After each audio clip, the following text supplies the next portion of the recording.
End of this matriarch versus patriarch war, as we was leaving the Garden of Eden, we end up at 3100 BC with the beginning of what they call civilization. They're saying, now we have you guys civilized. We have the earth tamed, the animals tamed, the patriarchs ruling, and the peasants are in their place, and they have burnt the witches, which were the women who still was practicing the old practices of herbal healing and natural things, getting rid of these old records of our pre-dynastic origins and get rid of the knowledge of nature. So they was burning a lot of women who they was calling witches, who still was passing this knowledge down of the plants, telling people how to self-sustain their villages. And they was getting rid of this knowledge and monopolizing it, recreating it all under different patriarchal entities such as Imhotep, which became the father of medicine, which before him we know we had great mothers healing the humans with herbs, and what he represents is the beginning of medical institutions and treatments, which is anti-nature. So we left nature and now we're in a male-ruled patriarchy, and I'm just showing you how that happened. So when we talk about gender wars, we're talking about the feminine, masculine ideologies that could govern any society. The first natural ones being matriarchal. When you talk gender, you have the root word gen, which deals with genes or genetics. And this is why the first book of the Bible is called Genesis. We're going to talk about that more as well. We're going to do the etymology of Genesis. If you watch the Ripple Effect series, you can catch up on that. So the reason the timeline is split and you have an in the beginning that's not the beginning is because that beginning represents the beginning of the patriarchal world and the end of the matriarchal world. That beginning represents the end of the gender wars and the beginning of the Genesis, which is the new line of succession through the males and not the woman. So again, we no longer had family crests after this. We had national flags, which is a rectangle shape that's shaped like a coffin, symbolizing death and not life. Before that, we had the family crest, which was the symbol of the uterus, symbolizing life or nature, the abundance of plants during the golden age, as opposed to death, which is the unnatural way we govern our societies today, which creates a predator system and hunting cultures. This showed you how we left our true origins. And remember, you see the word gen in origin, showing you our origination and the laws that was laid down by the Creator, which was as above, so below. Do unto others as you would have them do unto you. Listen to your heart, your consciousness. And there's no way you could own a slaughterhouse if you had a consciousness. The first world governments and royal families that started the dynastic age and ended the pre-dynasty age, they rose to power as victors out of those gender wars I just told you about, and with that power began to rule over the world. These were rich hunting cults that had grew to power over hundreds of years during this transitioning era. You supplying a meat addiction for that long, you're going to be very wealthy. You're going to own a lot of land based upon people who left the villages to go to work. And they left their natural land and inheritance. No one wanted to go and work their own little gardens. That got boring. And the new thing was to go to work in what became to be known as cities today, which the people which own these cities and control our world do it because they own the land to plant crops on and have slaughterhouses and basically have control over the things that we need to sustain ourselves naturally. If you can feed yourself and provide clean water for yourself, there will literally be no need to go to work or have a government. The need for a government is only there by depriving us of the natural things that nature gives us as a natural inheritance. So we were kicked out of the Garden of Eden by trading our natural inheritance for labor. We became addicts. Now we have to work for someone else to eat because it takes male corporations or male organizations or male cults, male teams to provide massive meat. to hunt in bulk. Even with today's slaughterhouses, it still take a collective of males to maintain, for the fact that it take a lot of brute force. As opposed to gardening, a child can run a garden. A man or a woman can do it. But we enter an age of males ruling it all, a man's world, and we left that golden age of unisex rule where the family was together, gathering herbs in the garden. To gather, you gather it up together.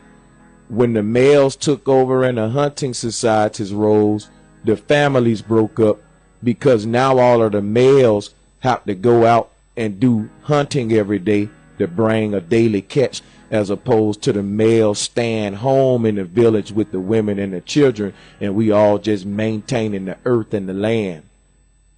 So when we started to form the male secret societies and hunting cults, those first male hunting cults and societies that supplied these meat-eating addictions over time became very wealthy and ended up becoming your royal families that eventually ended up becoming the powers, what we call Greece and Egypt. So all of these nations were born from families. You have to remember that these families, these royal families that run these nations, predate the nation. And I'm showing you how the family rose to power when we left vegan-based golden age societies, when everyone ruled off the land, and developed meat-eating habits and meat-eating societies and ideologies. Those first hunting cults that rose to power and got rich first created your first world superpowers and first royal families. And they changed the succession from a matrilineal system that was passed down through the woman to a new beginning of a royal succession that's passed down through the patriarch or the man. That's why in the biblical Genesis, they had to recreate a new human origin story by putting the man first. But since Adam don't have a vagina, they had to create a vagina or a womb on his rib cage to give birth to the woman and the child. It's actually a sick patriarchal story which hides the truth. All of the ancient pre-dynastic stories of human origin say that everything we see around us was birthed out of a cosmic womb from a cosmic mother, just like all life we see around us is birthed from out of an earthly womb or a microcosmic mother. The ancestors said that womb exists at the North Pole where all compasses point to, and that the law of this cosmos is in the central part of every human, which is your heart, your moral compass. Remember that the root word of compassion is compass, and all compasses point to the Garden of Eden, or what's called the North Pole. The ancestors said a great mother or a great womb sat there. But of course, when they changed the spirituality to support meat eating, they replaced the great mother with Santa Claus. In a lot of the older maps, you can see how different markers on the map that pertain to the North Pole were depicted in red and white stripes, and that became your candy cane concept. And we'll talk more about that later as well, how we went from the Madonna and Child, which shows the life-giving role of the womb, how the mother is nursing the baby on her lap, and how she was replaced with Santa Claus. And her role in mythology had to be given to the man when we left this golden age. When men took over the throne, women were deleted out of mythology and cursed out of spiritual texts. That's why Eve in the garden represents sin, and she's blamed for kicking us out of the garden, when I just told you what happened to take us away from the golden age or garden age. It was the men biting the animals, not the women biting the fruit. So when you talk about in the beginning, again, you're talking about the beginning of a new world based upon the victory of those male patriarchs after those gender wars. The old world had finally failed, and a new world of meat-eating and hunting societies was now born. So during this time, you had a mixed world like you have today. In Egypt and Greece was two powerhouses that were born from those royal families that were born from those first cults. Those males that went out to hunt and provided the meat for these early villages, again, they became very wealthy. So if you was high ranking, your family was very wealthy. This was the beginning of peasants and rulers, because before this, everybody was a ruler because we was all vegans living in abundance off the plants. Now that we became dependent on meats, the man who supplied the meats distributed how he want to distribute it. Nature distributes the fruit evenly to us all. But when you depend on man and not nature, he distributed the way he want to distribute it. And during this time, the richest people were the high-ranking males in those cults, and they family were the most richest. So now you had different classes starting to be born now with the birth of these hunting societies. You had some people that starved, some people that didn't. And these rich people at the top started to unite with each other all over to create what's called government on everybody else. The most powerful cults on the earth started to unite in these world super centers such as Egypt and Greece, which were world melting pots and big time trading places. They were superpowers, but they were superpowers based upon these original families that took control of agriculture and hunting. And these males who grew these hunting cults, their families rose to power and created the world governments. And to this day, they still own the land and the people. And we waiting to get our inheritance back. But this war ain't really about getting guns and shooting. It's about changing what you are, so you don't be dependent on that which preys off of you. So if everybody was vegan right now, that'll crash all of the world powers. Because it's the meat industry that supply a lot of the other industries, such as the space program, the prison system. One hand watches the next, and it's a big interwoven scheme of corruption and deception that preys on us being in an unnatural state. So this unification that took place was a unification that affected the entire earth, but it took place in Egypt, which was like the world superpower at that time. It would be the America of that time, the first America of all of these different races and classes of people in a melting pot, merging these different ideologies. And it was a meat-based hunting culture.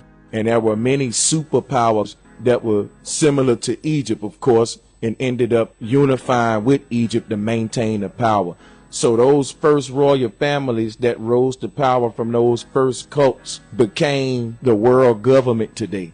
And they're able to maintain their bloodline and trace their succession through practicing nepotism and through oral and written genealogy, such as the Bible, which is a book of succession, which shows you from Genesis how we went from the succession of the matriarch to now we no longer have family crest, which empowers all of us.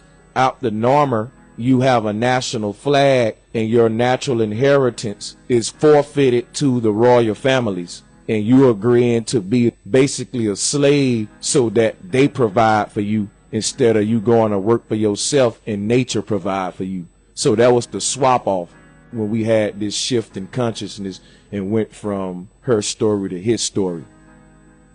So now we see how we went from autonomous villages of gardeners ruling to males who broke a very important law of nature and started hunting, and we began an exodus out of the garden through a transition area which consisted of gender wars.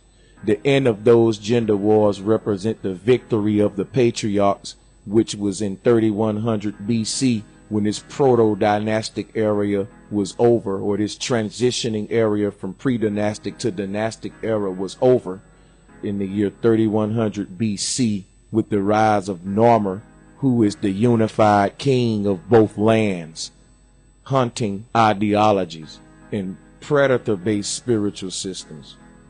And again, this was a unification that infected the entire world. Just like we're taught that the New World Order is going to be all of the nations unified and it's going to affect the entire earth, this happened during this time in 3100 BC. The New World Order took place during this time with the unification of the two biggest world superpowers of that time being Greece and Egypt. So these families rose to power and became very wealthy, overthrew the matriarchal system, and then